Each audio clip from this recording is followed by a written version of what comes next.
ये है talks news network और आप देख रहे हैं पॉलिटॉक्स, राजनीति का कच्चा चिट्ठा। धर्म के नाम पर भाषण देने वालों के खिलाफ कार्रवाई होनी चाहिए। चुनाव आयोग को आगे बढ़कर ऐसे लोगों पर चुनाव लड़ने पर प्रतिबंध लगा देना चाहिए, लेकिन बीजेपी ऐसा नहीं करेगी क्योंकि उनका मेन एजेंडा यही है। यह कहना है गहलोत सरकार के कैबिनेट मंत्री प्रताप सिंह खचरियावास का। दरअसल प्रताप सिंह खचरियावास ने शुक्रवार को अपने आवास पर आयोजित एक प्रेस वार्ता को संबोधित कर रहे थे। इस दौरान सोशल मीडिया पर हिंदुओं के खिलाफ अधिक टिप्पणी किए जाने के सवाल पर खचरियावास ने कहा कि इस मामले को लेकर पीएम नरेंद्र मोदी को सर्वदलीय बैठक बुलानी चाहिए। इसे लेकर एक कानून बनाने की आवश्यकता है क्योंकि आजकल हर कोई सोशल मीडिया पर झूठ बांट रहा है। खचरियावास ने कहा कि पिछले दिनों सोशल मीडिया पर एक झूठ फैलाया गया जिसमें कहा गया कि मुख्यमंत्री अशोक गहलोत ने एक दरगाह को 100 करोड़ रुपए दिए हैं, जबकि इसमें जरा भी सच्चाई नहीं है। खाद्य मंत्री प्रताप सिंह खचरियावास ने कहा है कि अब यहाँ एक मैंने देखा उसमें कि साहब मुख्यमंत्री जी ने 100 करोड़ रुपए दे दिए दरगाह के लिए, झूठी।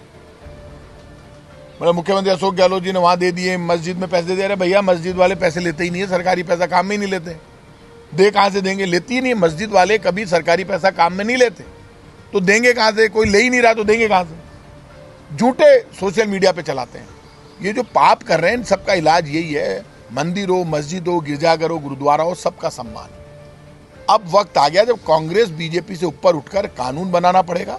सोशल मीडिया प्लेटफॉर्म पर जो गलत लिखते हैं, झूठ लिखते हैं, धर्म के बारे में भड़काने की कोशिश करते हैं, उनको सीधा जेल भेजा जाएगा।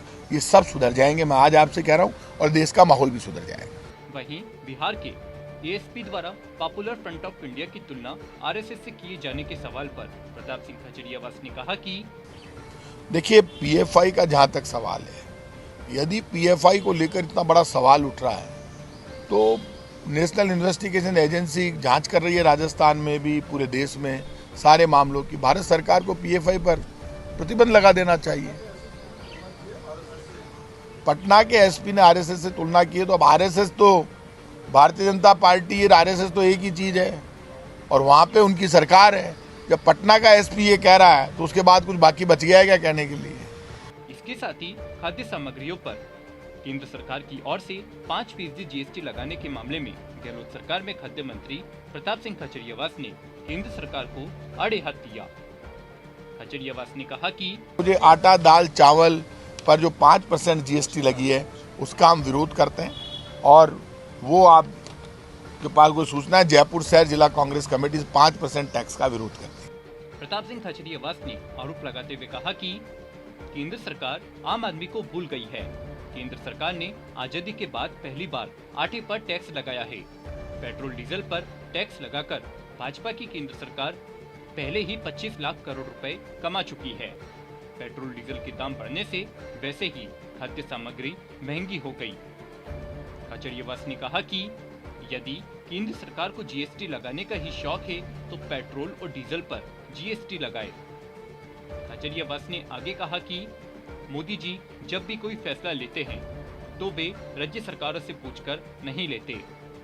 जीएसटी बढ़ाने का पूरा देश में विरोध किया जा रहा है, व्यापारी भी इसमें शामिल है। मोदी सरकार द्वारा कुछ बड़े उद्योगपतियों को फायदा पहुंचाने के लिए ही खाद्य सामग्रियों पर जीएसटी लगाई जा रही है। पॉलिटॉक्स ब्यूरो, जयपुर। ये है टॉक्स न्यूज नेटवर्क और आप देख रहे हैं पॉलिटॉक्स, राजनीति का कच्चा चिट्ठा।